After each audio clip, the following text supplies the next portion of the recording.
Are we at war? We don't know his name. Money, weapons, intel. He's planning something. Sergeant McTavish, welcome to the City of Souls. There are few here to uphold the law, and many of those who resist corruption disappear. Terrorism is good for business. As long as there is a war on terror, there will be no real war on drugs. We've got bigger problems. We're not 141 and Los Vaqueros. We're a team. I want to know how many they have and where they intend to use them. Y'all got a clear picture? All set. These things take planning and preparation. These things take violence and timing. I can do both. Go, Johnny! Get out of there! You're the commander of a foreign terror organization. I can say the same to you.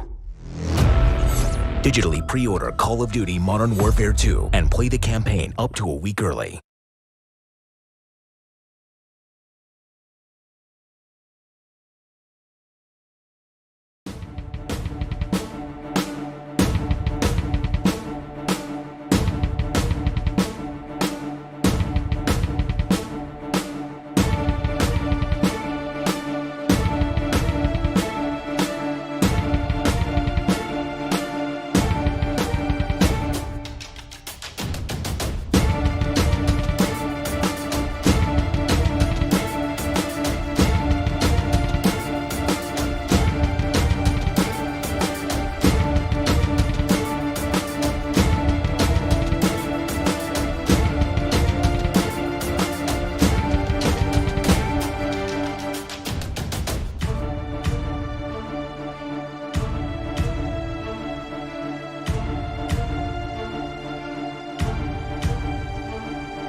VA Health and Benefits, official mobile app for VA Health and Benefits. VA's official mobile app is a smarter, more convenient way for veterans to manage and carry their VA Health and Benefits information. One veteran notes, "I went into my local hardware store and logged into my VA mobile app. A quick glance at my phone showed them I was a veteran, and I was able to get the veteran discount without any paperwork. It was easy and convenient."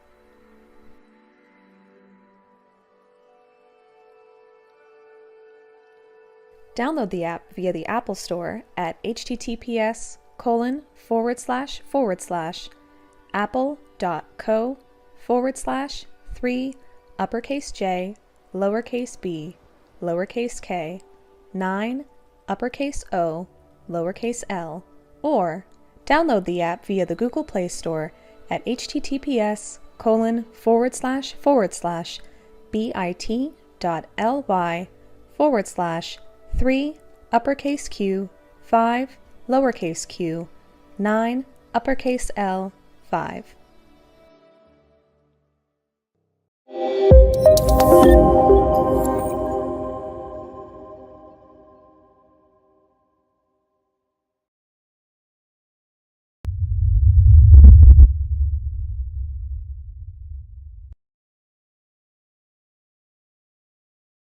Hello and welcome again to Oscar Mike Radio. I'm the host. My name is Travis. Oscar Mike Radio is part of the Hubazoo network. You can find out more on hubazoo.com. I want to thank my sponsors, Joyce Asack of Asack Real Estate, Army National Guard veteran Mark Holmes of Reapers Detailing and Power Washing, and my supporters, all veteran-owned, veteran-operated businesses, Simper Savage Salad Dressing, Bottom Gun Coffee, and Caisson Shaving Company. And this is like Christmas for me. It's kind of like part 2 to the Jesse James Dupree show that I had on. So if you watched the show previous to this one, I had on a guy I've watched, on the stage with a chainsaw, talk about his involvement with the VFW. And now we get kind of like the behind the scenes of how that all works with Mr. Lynn Rolf, who's a program coordinator for the VFW, if I got that right. Mr. Rolf, Lynn, welcome to Oscar Mike Radio.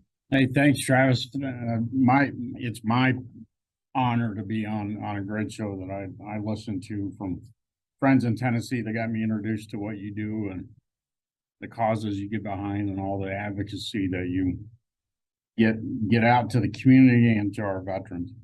So thanks for having me. Absolutely, no problem at all. It's an honor, and we kind of got connected through Andrew Farr and Brian Walker. We'll talk about them more in a second, but this is all about you. For the folks out there, give us a little synopsis of your military time, and then we'll go into the VFW and what you do now, please. Yeah. First and foremost, don't hold it against me. I know we talked a little bit before the recording. I was a military police officer for just about 10 years. I got my commissioning out of Pittsburgh State here in Kansas, and went right to Korea. Was a young platoon leader over in Korea for a couple years, and from the JSA down to Seoul. Pretty enlightening experience, and then came back to the States and ran a basic training unit, OSUT company, and then eventually took command of the 300th Military Police Company, which I took over 2003-04 to Iraq. I commanded a company plus over in Iraq. So, and then had an opportunity to had to make a big life decision after I gave up command and decided that it was time to focus on myself, and left the military and kind of stumbled around, had a lot of dark times in the transition period, and walked into a VFW, and my life changed forever and for the best. I could not have asked for a better life course for myself that helps me when I be able to assist veterans, business owners, just living the dream right now, being the programs director for the VFW. So let's just put a period on the end of the military service. You were an MP and you led other MPs. Now, normally I'd be like, oh God, another one. But on the other hand, glass half full. I mean, that had to prepare you for everything you've experienced in the VFW, especially. I don't know about Brian Walker, but definitely Andrew Farr needs some of that guidance you all provide, right? Right, sir? Yeah, it does.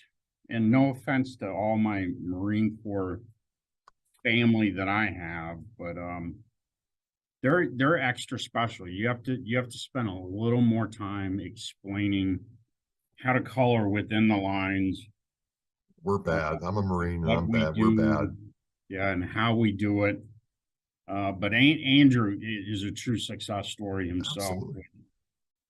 His service and his personal fight with a lot of the demons that we all face. We really connected right away because we had a lot of the same battles and struggles.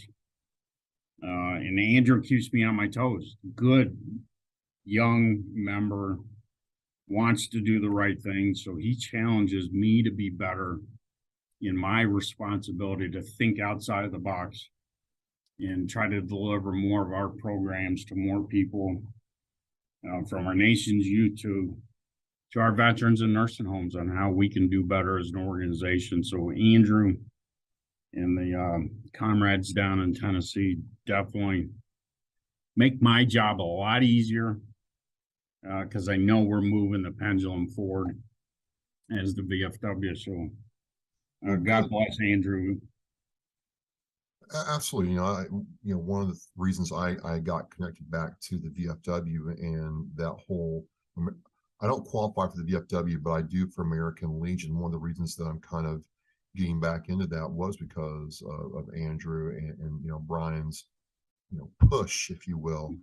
But let's talk about you walk into that VFW after you transition. And one of the things that, I've found out is, a lot of us enlisted believe that officers have a red carpet after they get out of the service and everything's roses for them. And I've come to find out that's not always the case. In fact, a lot of you have the same challenges we do. But what was it when you walked into that VFW that really, changed your life? Well, it was Veterans Day, 2004, 2004. I just left the military, or 2005, actually. Left the military. I was with some high school buddies, some Desert Storm vets, and we'd seen a parade going on. And I mentioned to him, I said, hey, my granddad was a member, and my dad currently was at the time. And we're like, well, let's go in and see what's going on. Seemed like that was the place to be. And of course, us being much younger than a lot of the crowd that was there, it was a great time. We just started talking about our service, especially with some, and at the time frame, Iraq was still really right in the heat of everything at the beginning of the war. So they had a lot of questions for us younger guys. And just really felt like I found a place that I connected with, brought back memories of my dad and my grandfather. And eventually went to the first meeting and moved up the ranks pretty fast in the VFW from post, district, state commander, myself, conference chairman, then eventually had the opportunity to interview for this position. Being just from Leavenworth, and don't hold that against me, being a prison town, and the military, you always hear don't go to Leavenworth, but I graduated high school in Leavenworth, so it was a perfect mix, just being about an hour from national headquarters. And the opportunity came up and I went for it. So you go through this transition process, and in a way, it's what I thought the VFW was supposed to do. Mm-hmm. And my experience, I told Brian this, I'm like, look, when I got out of the Marine Corps, I went to the local VFW post, walked in, and 5 minutes later, I knew that, what, this is not for me. I was not welcomed, and they didn't care that I didn't come back for a long time. But in a way, your experience is what I understand the VFW is supposed to be like. Yep. And then you move all the way up to what you do now, which is kind of how we got connected. What is your role at the VFW now as program coordinator? What do you actually do? Well, under my responsibility as the national programs director, the umbrella or scope of what I do is anything that we do out in the community for veterans or the community in general or nation's youth.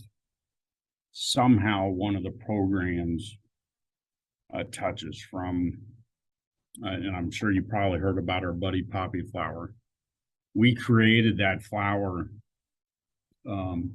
based on from the World War I time frame, when the buddy poppy, or the actual poppy flower, symbolized our fallen comrades.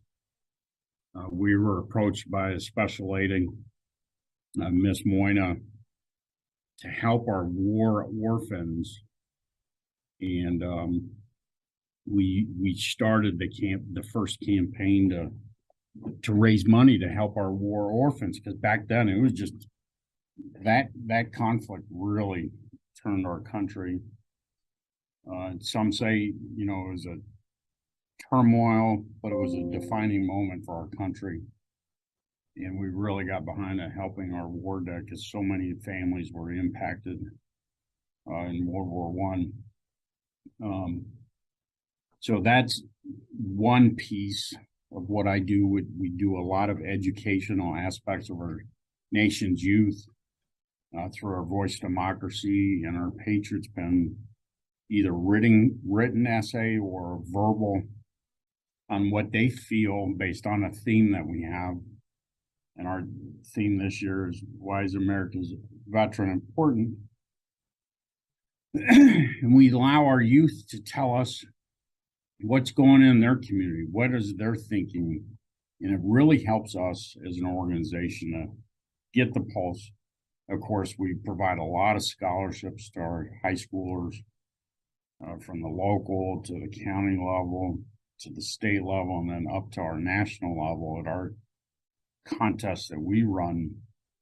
A big $35,000 scholarship that we award in DC to 53 other kids. Take them through a week in DC, teach them about the history and the beginnings of our country, what democracy is really about. And then I've got a troop aspect where we help our military, we help our National Guardsmen, our reservists, and try to build the relationship between our VFW posts and those units and help them understand, what we're all about. So we build the bridge, build the relationship. We talk to them about our financial assistance program that I also manage. It's called the UnMet Needs program, and I know we'll talk a little bit more about that here shortly. And our Student Veteran Scholarship, our Help a Hero program, which is funded by Sport Clips haircuts, which I know you don't need a haircut right now, but no, I'm getting a little shaggy myself. I wish I had your problem. But that scholarship's the largest, most impactful student veteran scholarship out there. Over 2,300 student vets have received the scholarship and we're eclipsing $11 million this year of scholarships. Those type of programs just are life-changing. So if you take the umbrella of our programs and what we do with veteran benefits and our advocacy that we do in DC and then the grassroots effort behind that, VFW is a powerful organization that changes lives for veterans and their family members, and I'm just so humbled to be just a small piece of it.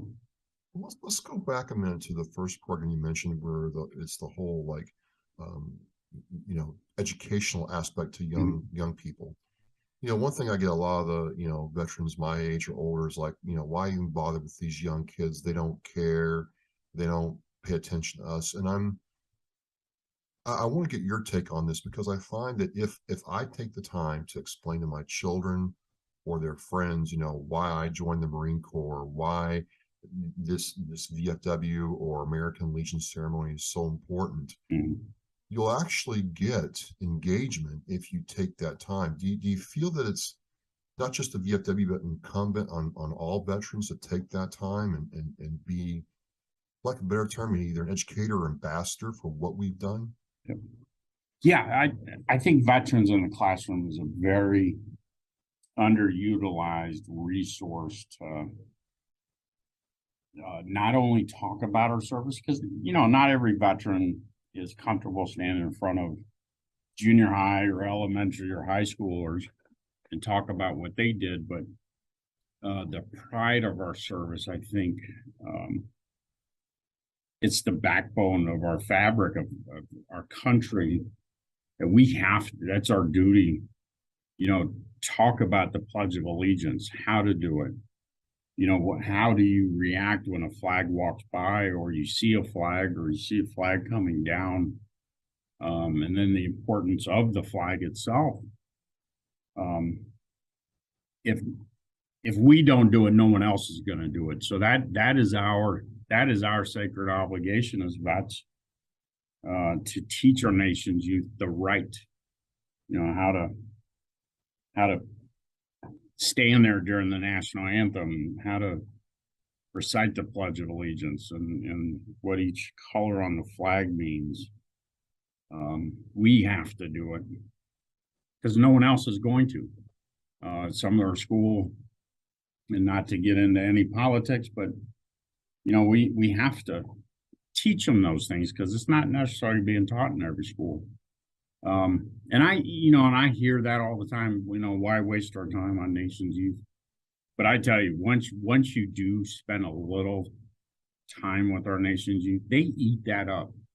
They love hearing stories. They love hearing history because may not be taught at home, may not be taught in school, but once they're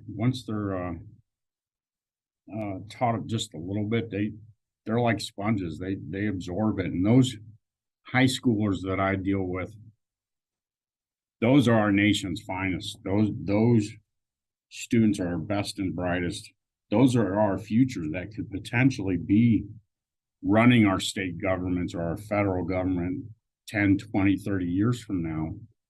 So once we show them the importance of service, they appreciate it more, especially when they could be put in that position and make decisions for our country down the road. So we absolutely have to spend the time and the effort and the resources to educate them on the importance of our America's veterans. Absolutely. And you know, one thing following up with, you know, there seems to be a push to connect with National Guard and reserve units, even in my state, Massachusetts. But one thing that I've noticed that the VFW is trying to do is, regardless of your political affiliation in the leadership, I notice a lot of VFWs are trying to engage their all politics is local, right? So it's my understanding that there is not necessarily a push, but you know, hey, let your local councilman, your local mayor, or your local state rep know what's going on and give them an opportunity to participate. Is that something that you're seeing more and more? Well, yeah, I think you know, that is our bread and butter, is our advocacy for our veterans benefits. And everyone, veteran causes cross all political divides, no matter where you are. And that's why I love the VFW so much, is we're apolitical. There is no left or right, blue or red. It is all green, all veteran focused. And some states do a better job than others getting behind local veteran benefits.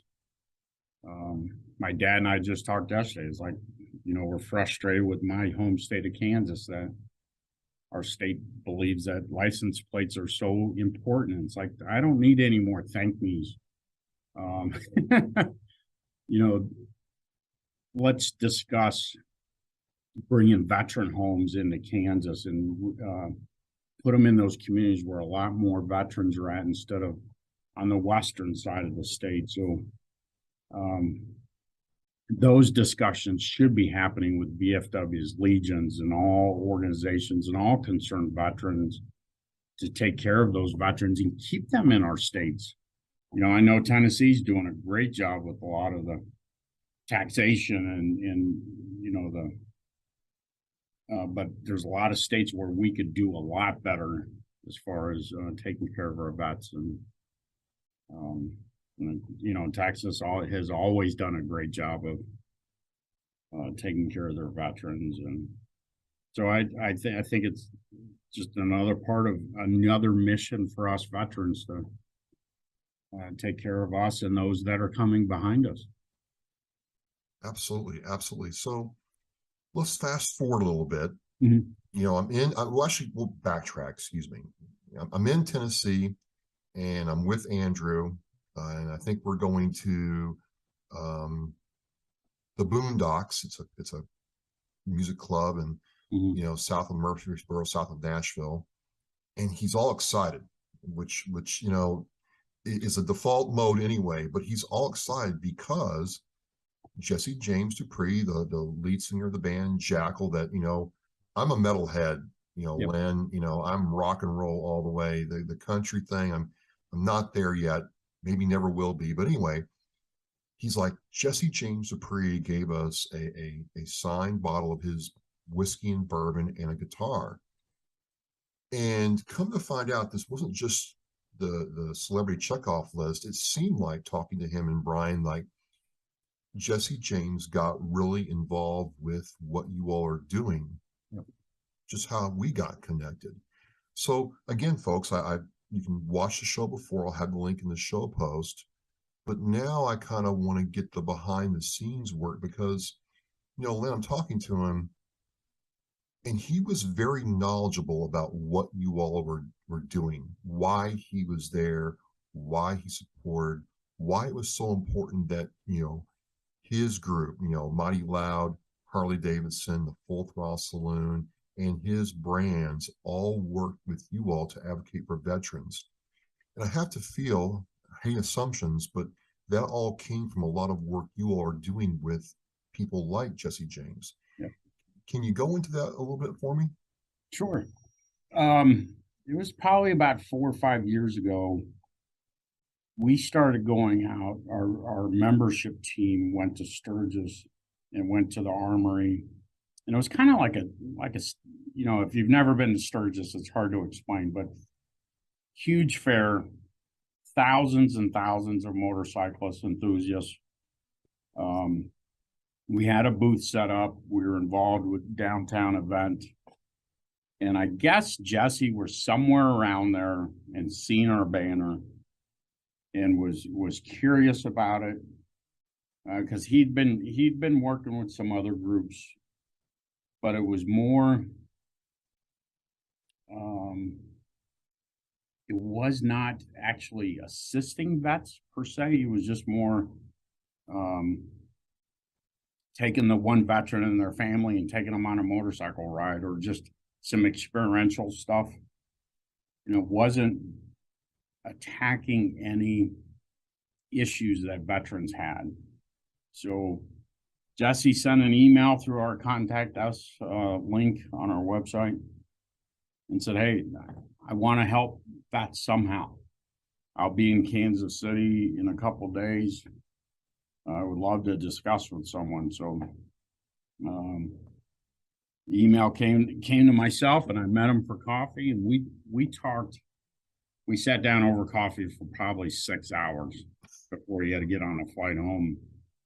But of course, we talked more about my family, my service, and things that his family got to know each other and build a bond. And I walked him through everything that we do as an organization, and he really gravitated to the UnMet Needs program because he could see, based on our numbers and our impact of helping well over 12,000 veterans with a service-connected reason of why they're in financial crisis. And he knew that with his influence in his entities that he's involved with, that people would really gravitate around a financial crisis for a vet and be able to step in really fast and get that veteran to breaking even and get them back on the road of positivity. Because I explained to him, when unfortunately you peel the numbers back of suicide rates, high predominance of the suicide epidemic is because of socioeconomic reasons. Veterans just give up because they're homeless, or they don't feel worthy of their family and don't trust the VA, and all those type of reasons. And I knew that financial was a big one. So he jumped all on it and took it and run. Every time he's out anywhere, he talks about the. And what is the UnMet Needs program for those that don't know? Because it's really, really unique. Yep. Especially how Jesse James supports it. Yeah. So our UnMet Needs program is a $1,500 financial grant to a veteran to pay for a bill. And the reason that we step in is somehow that your financial crisis was derived from your military service. So it's not a handout. You know, we work with creditors to pay a car note off, or a mortgage or rental, or keep their lights on. Or if a veteran is on and take, for instance, 100% a total and permanent veteran, you know, has a set income. They can't make any more money, and say just something happens and they're not able to pay for it, like a water heater blows up or transmission goes out and they can't get to the VA appointments anymore. We're able to step in and take care of those crisis moments for that veteran, and we take that stress off of them. You know, we don't send them the $1,500. We'll go right to the creditor or the lien holder and take care of the bill themselves, so they don't have to worry about them. We just do it for them. It is definitely a life-saving type of program, and just really gets that veteran, we hope, to the break-even point. Try to get them more benefits if that's what they need, or we introduce them to our student veteran scholarship, and just hopefully show them, you know, all hope is not lost. Get them more in a positive mindset. Maybe you can, maybe you can't, but you don't have to name names. But I'd like to hear, you know, if you've had any personal connection with this program. What's it like when the call comes in and the need is met? That goes from an unmet need to a met need. What's that do for you and your team, as you all are serving veterans? You all are doing what the VFW's core mission is about. How's it affect you on a personal level? Well, there's one that really, when I think about the power of the program, I've actually become close with this family because of the story got relayed to me after we've assisted. Because I do, just right before I got on this interview, I reviewed 28 cases in just the last hour to make decisions on whether to assist or not. And one veteran had applied, just got out, young family, lost his home, was in a hotel, 2 young kids, brand new wife, was sitting in his truck and had given up hope. But he didn't realize his wife found our grant online and applied just 2 weeks prior. And he's sitting in his truck. He has a bottle of whiskey, unfortunately, and a pistol. And his wife came out of the hotel room with a letter from back when I used to send, when I first got hired. We were sending letters out to, hey, you've been approved or you've been disapproved, and here's what we're going to help with. Now, of course, it's emails.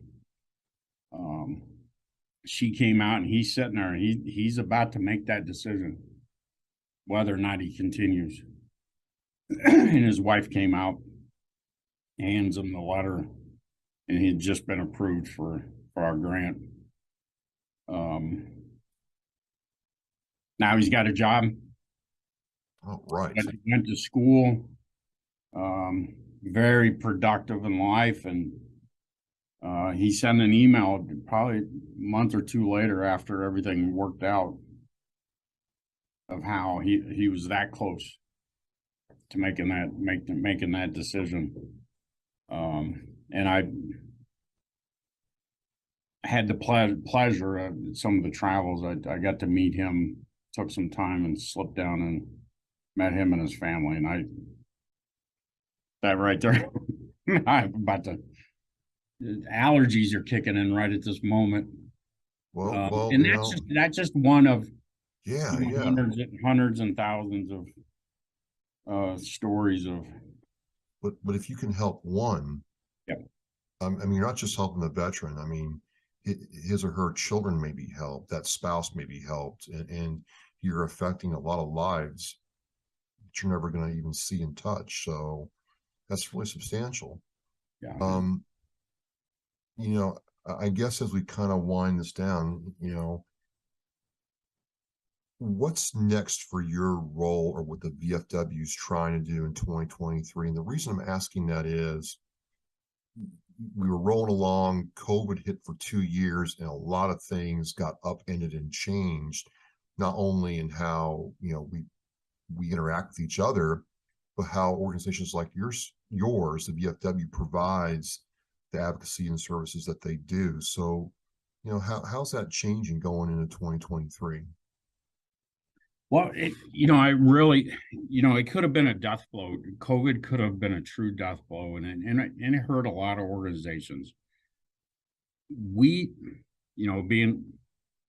being warriors, we didn't miss a beat, and I'm so proud of the VFW in that aspect. From post getting out there and helping with COVID testing, or food banks, and just stayed engaged.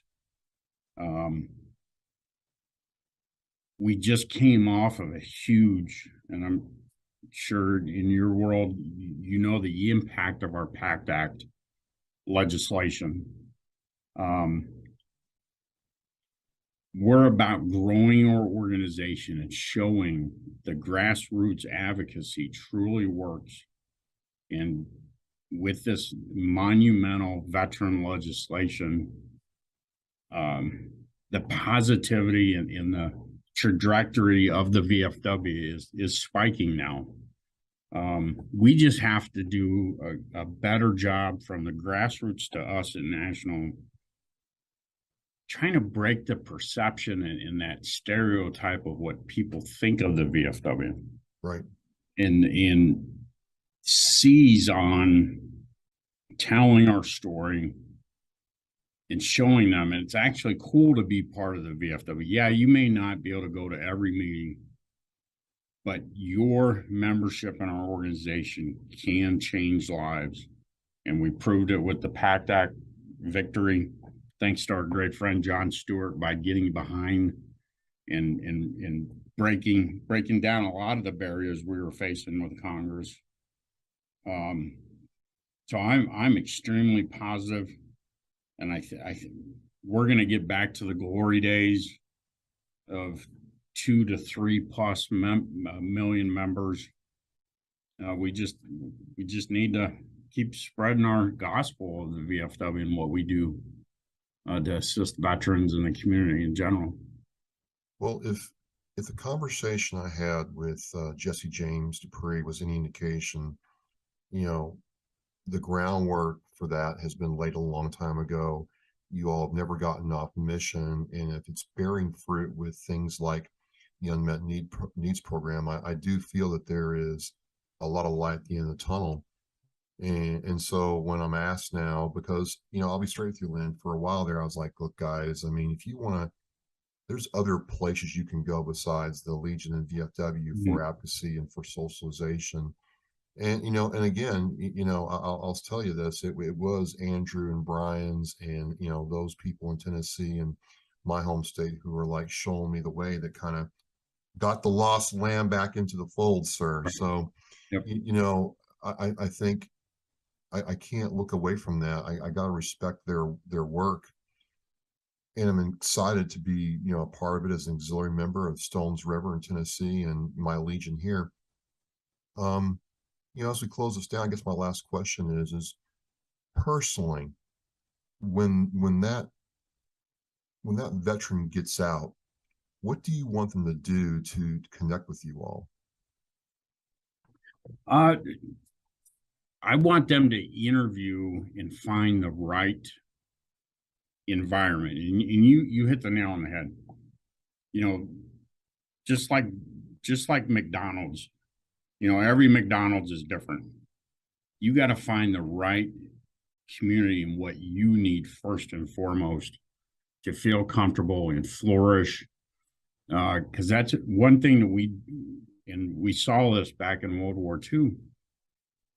Those veterans needed a safe place to go to get their life back in track after being in sustained conflict for so long. They built businesses, they networked. That's where the VFW really flourishes, that if we connect all the groups and everyone together and provide a VFW network of resources in your community, that's where veterans can find that whatever they need, you know, either from the camaraderie aspect or their VA benefits or future legislative activities or whatever, or take care of their families with scholarships or financial assistance. You know, it's a one-stop shop, and you get out of it whatever you put into it. So it's I really believe that if and you've seen this, it's more about, it's instead of what I can get out of it, it's about what I can help provide to others. And I think there's nothing better for your soul on helping someone else that deep down it helps yourself. So good old John Kennedy, you know, ask not what the VFW can do for you, but what you can do for the VFW. Absolutely. Right. Yep. That's a good way to look at it.